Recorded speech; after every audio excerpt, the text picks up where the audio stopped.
हिवाळ्यामध्ये अचानक सांधेदुखी, गुडघेदुखी, कंबरदुखी वाढलेली आहे का? चालताना बसताना वेदना होत आहे, सुउष्ठणका वेदना आलेली आहे, टाचदुखी सुद्धा होत आहे का?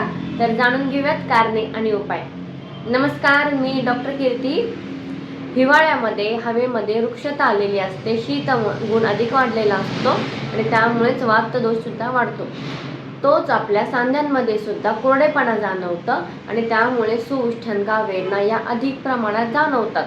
म्हणूनच आयुर्वेदामध्ये योग्य उपचार सांगितले आहेत, जे औषध पंचकर्म म्हणजे काय, स्नेहस्वेदन, ज्याने आपल्या गुडघ्यांची किंवा सांध्यांमधली वृक्षता ही कमी होते. त्याशिवाय पिंडस्वेद, स्थानिक बस्ती हे केल्यामुळे सुद्धा तिथे स्निग्धपणा येऊन वेदना शमन होतात. त्यासोबतच आहार विहार तुमचे कोणते बदल करायचे आणि योग यांचा एकत्रित तुम्ही आयुर्वेदिक उपचार घेतल्याने आजार हा मुळासकट दूर होतो. फक्त वेदना शमन नाही, तर आजार हा मुळासकट दूर होतो.